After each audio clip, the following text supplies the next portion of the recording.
So we're reading from Matthew chapter 1. Going to be reading part of what we read last week, but then adding more to that. So Matthew 1, beginning at verse 18 and going today through verse 25. Now the birth of Jesus Christ was as follows. After his mother Mary was betrothed to Joseph, before they came together, she was found with child of the Holy Spirit. Then Joseph, her husband, being a just man, and not wanting to make her a public example, was minded to put her away secretly. But while he thought about these things, behold, an angel of the Lord appeared to him in a dream, saying, Joseph, son of David, do not be afraid to take to you Mary your wife, for that which is conceived in her is of the Holy Spirit. And she will bring forth a son, and you shall call his name Jesus, for he will save his people from their sins. So all this was done that it might be fulfilled which was spoken by the Lord through the prophet, saying, Behold, the virgin shall be with child and bear a son, and they shall call his name Emmanuel, which is translated, God with us. Then Joseph, being aroused from sleep, did as the angel of the Lord commanded him, and took to him his wife, and did not know her till she had brought forth her firstborn son, and he called his name Jesus.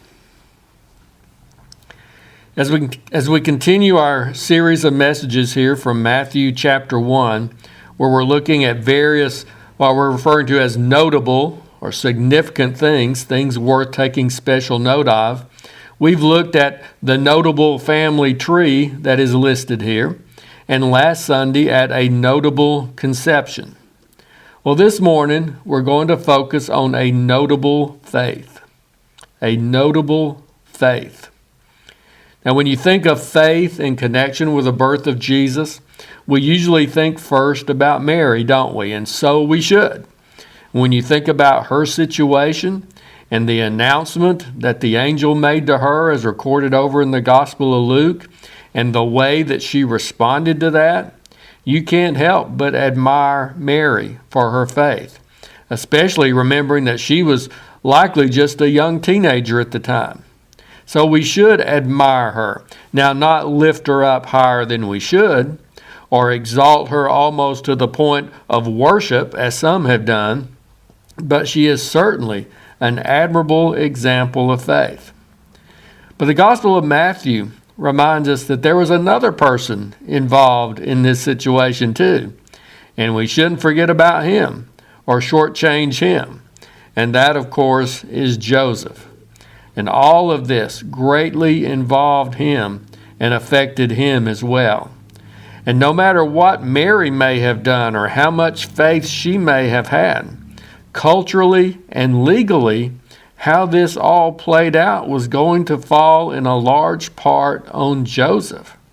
Mary could have believed all she wanted, but Joseph still could have had her shamed and condemned, and some believe even put to death over this if he had pressed the accusation that Mary had been unfaithful to him.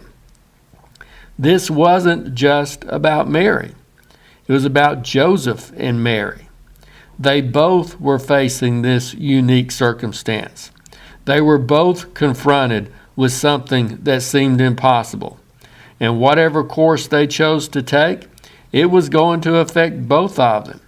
They were both going to be the parents responsible for the care and upbringing of this very special child. They were in this together. So while Mary's faith is certainly significant, Joseph's response in faith is also very important, and it is worth taking note of. Now, one thing we notice here in Matthew's account is that before this specific event took place, before this notable conception that we looked at last Sunday, this unique pregnancy that bypassed the natural course of things and that resulted in the Son of God becoming a human being conceived in and born of a virgin. Even before that, it indicates here that Joseph was already a godly man, a man of faith. You see, it was no accident that he was the one who was betrothed or engaged to Mary. He had been chosen for this role just as surely as Mary had been chosen for hers. It tells us here in verse 19 about Joseph's reaction and his thought process when it was discovered that Mary was pregnant. He didn't want to go the harsh route of making Mary a public example and calling her out in front of everybody and making sure she was severely punished for it, even if legally he had a right to pursue that course. But he was going to go the kinder and more compassionate route of taking care of these matters in a quiet and private way, a way that would make it easier on Mary. But notice what it says here in connection with that, not only about his actions, but about his character. It states plainly the reason behind his actions. It says, being a just man. There in verse 19, then Joseph, her husband, being a just man and not wanting to make her a public example. My study Bible says that the word just there means upright, blameless, righteous, conforming to God's laws and man's. It says in the New Testament that this word is used primarily of persons who correspond to the divine standard of right made possible through justification and sanctification.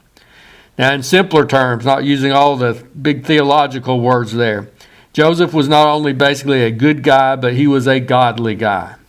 He was a man of faith in God, someone who sought to live right in God's sight, someone seeking to do the right thing because he wanted to please and honor God. So while God had chosen a very special young lady to be the mother of Jesus, he had also chosen a very special man to take on the role of both Mary's husband, to stand with her and go with her through all of this that they would have to face, and to be a father to this child.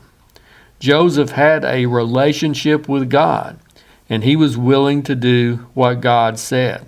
And that not only comes out here in this passage, but also later, if you go on into chapter 2 here of Matthew, in connection with Herod's efforts to kill the baby Jesus. 3 times, God appeared or spoke to Joseph in dreams in order to guide him through that time when the child's life was in danger. And all 3 times, Joseph listened and he obeyed what God told him to do.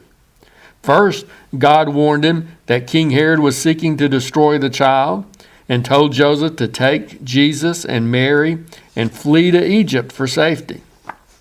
And as difficult as I'm sure that was to leave his homeland, Joseph did it. And then later on, after Herod died, the Lord appeared to him again, telling him to return to Israel. And he did that. But then we're told that God warned him one more time about there still being some danger there in the region of Judea because of Herod's son who ruled over it. And so Joseph turned aside into the region of Galilee instead. But you see, God spoke and Joseph listened and obeyed. We don't hear anything much about Joseph after that. He was still there when Jesus was 12 years old, and the Bible records that one instance from Jesus' childhood when he strayed from his family and was found in the temple amazing the teachers there with his knowledge and his wisdom. But after that, we don't hear anything else about him, and only Mary seems to be there during the 3 years of Jesus' public ministry. So apparently Joseph died at some point before then. But the point is, Jesus had a godly man raising him as his stepfather. Joseph was a man of faith. And this should remind us of a significant truth. We look at this, and we may be amazed or admire how Joseph exercised such faith as he faced this strange and unique situation. But his believing and trusting God didn't just pop up all of a sudden. Apparently, that was the way he lived his life before and after this event of the conception and birth of Jesus. He was ready to face it with faith because he was already someone who lived by faith. And that's something we need to remember. Now, we see Joseph and Mary and others in the Bible who believed God and obeyed Him in the face of these big challenges in their lives. Now, we could go through that familiar chapter over in Hebrews chapter 11 that we call the faith chapter, that lists the various people who through faith did this or through faith did that. But in most cases, like with Joseph, it wasn't a sudden thing. They were people who lived by faith in the everyday course of their lives. So when the big, impossible-looking situation arose, they just dealt with it like they did everything else. They believed, they trusted God, and they obeyed Him. Now, we may wonder what we would do if faced with a situation like Joseph faced here. Or we might pray that we would have enough faith to trust God and follow Him if and when we had to deal with some other big challenge in life. But maybe we need to ask ourselves this question. Are we trusting and obeying God now in the everyday things of our lives? Are we people of faith now and living like people of faith? Let's not fool ourselves into thinking that we're going to somehow muster up the faith to believe God and follow Him when that big, huge issue comes up in the future if we're not believing Him and following Him in the smaller issues of our lives right now. Being a person of faith isn't just about being ready to face the big moment with faith, but it's about living by faith each and every day.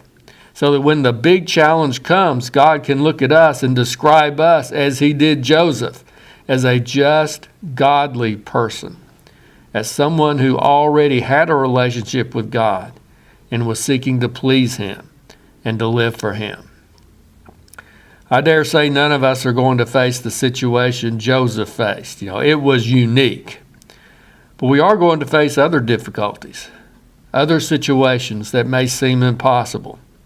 And whether or not we have the needed faith to deal with those times is largely dependent on how we're dealing with things today and how we're living our lives. Are we believing and trusting God today? Are we currently obeying what we know He wants us to do?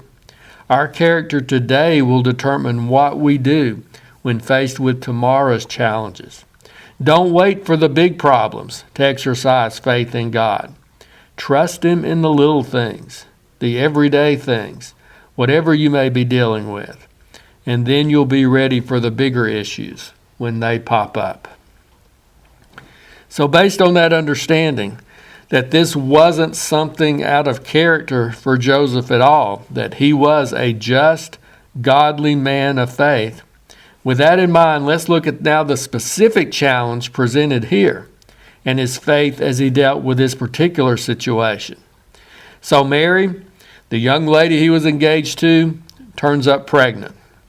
Now, we don't know what interaction or conversations he and Mary may have had about that. We don't know if Mary tried to explain it to him and told him about the visit she had had from the angel and what he had told her. We don't know. But this wasn't about Joseph having faith in Mary. Now, no matter what Mary may have told him or not told him, the facts seem clear, at least on the natural level. There could be no other natural explanation for this. It seemed obvious that Mary had had an intimate relationship with somebody. And even if she had tried to tell him the truth, it would have probably only seemed like some wild tale or some excuse for her unfaithfulness. Maybe Joseph struggled with it. Maybe he wanted to believe her but knew it was impossible. So he was planning on taking care of the matter quietly and compassionately, as we said earlier. But that's when God sent His messenger to directly communicate with Joseph, to let him know what was going on and maybe to confirm anything Mary may have told him about the situation. But this angel tells Joseph in a dream that the child was conceived in her of the Holy Spirit, that one-of-a-kind conception that we focused on last Sunday. He told him not to be afraid to take Mary as his wife. He tells Joseph to call his name Jesus. It even points out to Joseph how this was a fulfillment of prophecy, how Isaiah had foretold that the virgin would be with child and bear a son. So God revealed the truth to Joseph and gave him specific instructions about going ahead and taking Mary as his wife, and even about naming the baby. And to Joseph's credit, and as a testimony to his faith, he did exactly what God said. Now, he didn't wake up and attribute his dream to some crazy dream to the burrito or pizza that he had eaten before he had gone to bed, that night. He didn't dismiss it as just something like that. No. He knew God had spoken to him, and he obeyed. It's one thing to hear from God. It's another to do what he says. It doesn't necessarily take faith to hear the word, but it does take faith to receive it, believe it, and submit ourselves to it, to do what it says we should do. And that's what Joseph did. And it looks like he obeyed immediately. And there's probably good reason for that too, to go ahead and get married before Mary's condition became more obvious to everybody. But even then, many people would recognize that she must have gotten pregnant before the marriage. And they would have still misinterpreted and misunderstood the situation. But Joseph acted quickly. They got married, but as it says here, didn't have any intimate relationship themselves until after the baby was born. And we see Joseph's further obedience as he named the baby what the angel has said to name him, Jesus. So faith, believing and obeying, and doing it no matter how difficult it is or how impossible it seems. If God tells us something, we need to believe it. If God directs us to do something, we need to trust him and obey him, no matter how hard it looks. Joseph sets a good example for us here.